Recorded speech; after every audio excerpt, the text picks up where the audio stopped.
Hello everyone, welcome to RM classes. आज हम लोग डिस्कस करने जा रहे हैं कि साइंस की हमारी क्या स्ट्रेटजी होनी चाहिए। अब जो बचे हुए दिन हैं, टेस्ट सीरीज़ तो आपको लगाना ही है और मैं आशा करती हूँ कि आप लोग ने साइंस पढ़ रखी है। बाकी जो लास्ट का टाइम है, अब क्या करना चाहिए, ठीक है। तो 24 प्लस स्कोर देख रहे हैं। पिछले बार का ट्रेंड अगर 71st बीपीएससी का माने तो 28 से 30 क्वेश्चन पूछे गए थे साइंस से।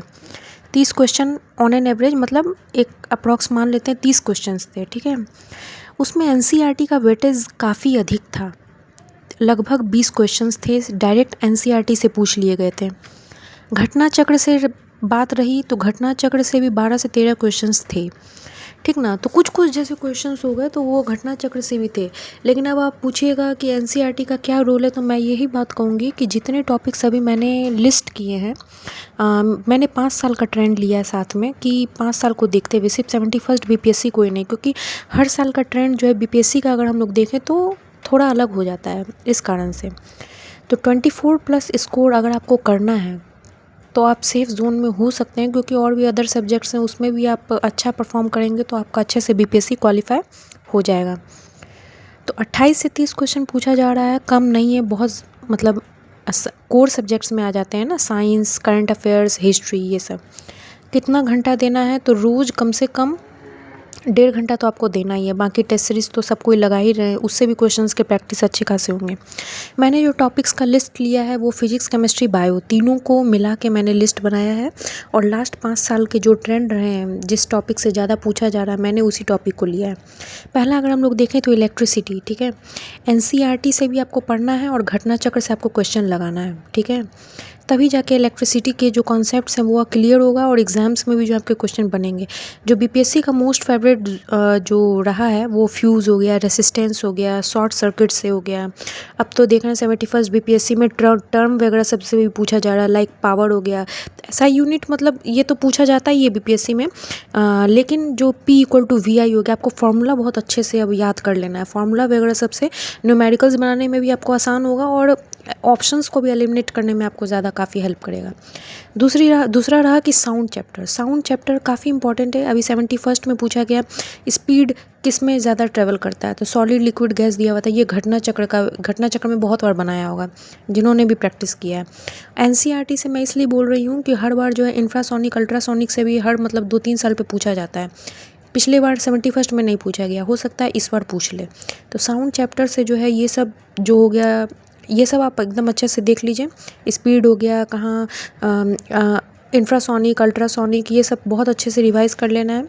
मिरर हो गया, मिरर में प्लेन मिरर से क्वेश्चन हर साल का है, बीपीएससी का पूछता है। ये भी एनसीईआरटी और घटना चक्र से आपको एकदम अच्छे से कर लेना है। पढ़ना है एनसीईआरटी से, घटना चक्र से क्वेश्चंस लगाने हैं, ठीक है। और जो बॉक्स में जो घटना चक्र के नीचे में जो दिया हुआ रहता है एक्सप्लेनेशन में, उसे तो बहुत अच्छे से देखना है, क्योंकि उससे भी क्वेश्चंस निकल जाते हैं, ठीक है।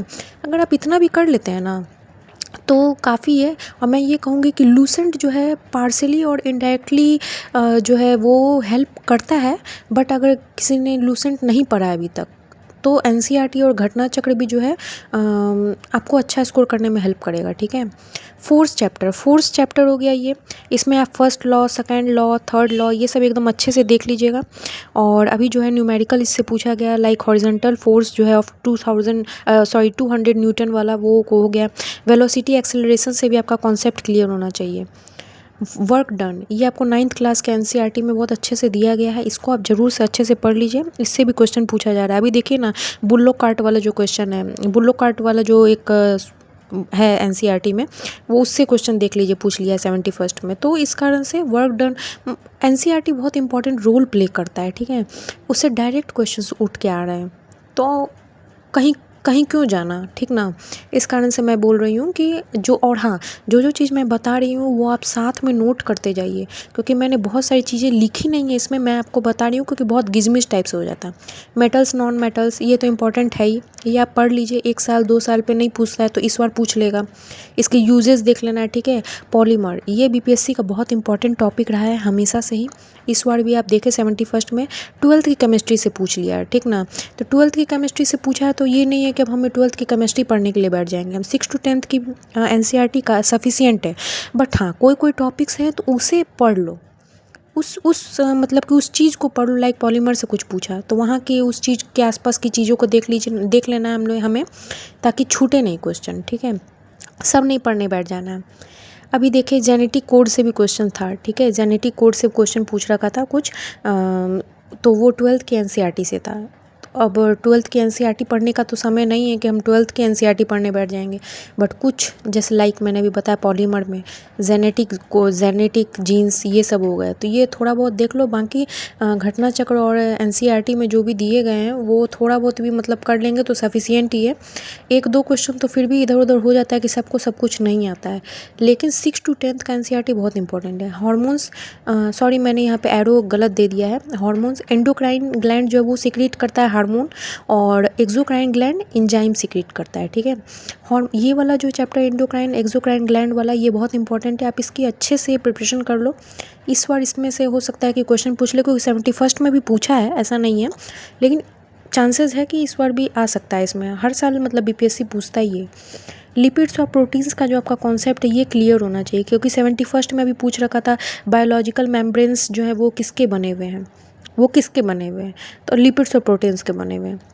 लिपिड्स और प्रोटीन्स से हर साल क्वेश्चन मतलब बीपीएससी हर साल तो 1-2 साल का भी गैप भी हो जाता है तो पूछता ही है, ठीक है। सेल चैप्टर से हो गया, सेल में आपका जो है सेल वॉल हो गया, सेल मेम्ब्रेन, लाइजोसोम, मतलब ये सब आपका राइबोसोम, ये सब भी आप कुछ आप देख लीजिए। पूछ सकता है। प्लास्टिड्स हो गया, ये पिछले साल जो है आपका क्लोरोप्लास्ट सबसे भी जो है क्वेश्चन पूछ लेता था, तो इस बार 71st में नहीं पूछा मान लेते हैं, इस बार पूछ सकता है 72nd में। हम लोग तो प्रिडिक्ट कर सकते हैं ना, और पिछले साल के ट्रेंड के हिसाब से ही हम तैयारी करते हैं।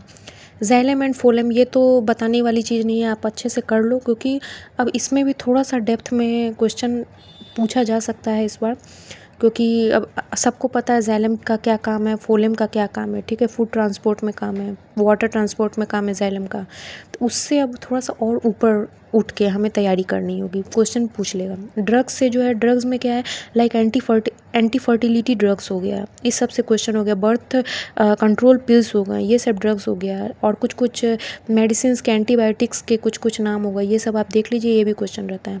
अब देखिए मैंने इसे मिक्स में डाल दिया है सब कुछ को, ये मुझे लगा कि ये सब आपको पता होना चाहिए, इसका कॉन्सेप्ट क्लियर होना चाहिए। एग्जाम्स में क्वेश्चन पूछेंगे, क्रॉप्स के बारे में आपको पता होना चाहिए, रबी, खरीफ, ज़ैद क्रॉप्स, ये सब जो है आपको लूसेंट में भी आपको मिल जाएगा, लूसेंट में भी देखने को मिलेगा। लूसेंट कौन सी, जो साइंस की लूसेंट है, ठीक ना, वो वाली, जनरल वाली नहीं, ठीक है। इंपॉर्टेंट डेज कुछ इंपॉर्टेंट है, जैसे अभी पिछले बार पूछ लिया इंटरनेशनल ओजोन डे, तो आपको पता होना चाहिए कि 16 सितंबर को हम लोग सेलिब्रेट करते हैं, तो इस टाइप से हो गया। कुछ इंपॉर्टेंट डेज है। स्पीसीज़ में एंडेंजर्ड स्पीसीज़ से क्वेश्चंस पूछ लिए जा रहे हैं। टिश्यूज़ हो गया, टिश्यूज़ आप अच्छे से देख लीजिए, टिश्यूज़ से क्वेश्चन हो सकता है इस बार भी पूछ ले कुछ, क्वेश्चंस इससे बनने के चांसेस हैं, क्योंकि यूपीएससी वगैरह सब में भी कुछ पूछ लिया जाता है, तो आप यूपीएससी के प्रीलिम्स के भी क्वेश्चन देख लीजिए, उसमें भी आपको हेल्प मिल जाएगा किस टाइप के क्वेश्चन पूछता है। एंटी नॉक कंपाउंड्स हो गया, एंटी नॉक कंपाउंड्स में टेट्रा कुछ इस टाइप से क्वेश्चन था, मुझे एकदम एग्जैक्ट याद नहीं आ रहा है। एंटी नॉक कंपाउंड्स आपको लूसेंट में भी मिल जाएगा, और एनसीईआरटी में तो आपको मिल ही जाएगा। बाकी आप इसके क्वेश्चंस आप प्रैक्टिस कर लो। तो ये कुछ जो है इससे क्वेश्चंस लगातार बीपीएससी में 5 साल से मैं देख रही हूँ कि पूछा जा रहा है।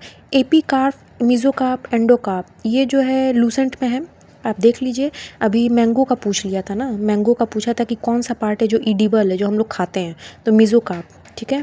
फ्रूट्स में देख लो, तो ट्रू फ्रूट कौन से हैं, फॉल्स फ्रूट कौन से हैं, ये तो बीपीएससी पूछा है, इधर 2 साल से नहीं पूछ रहा है।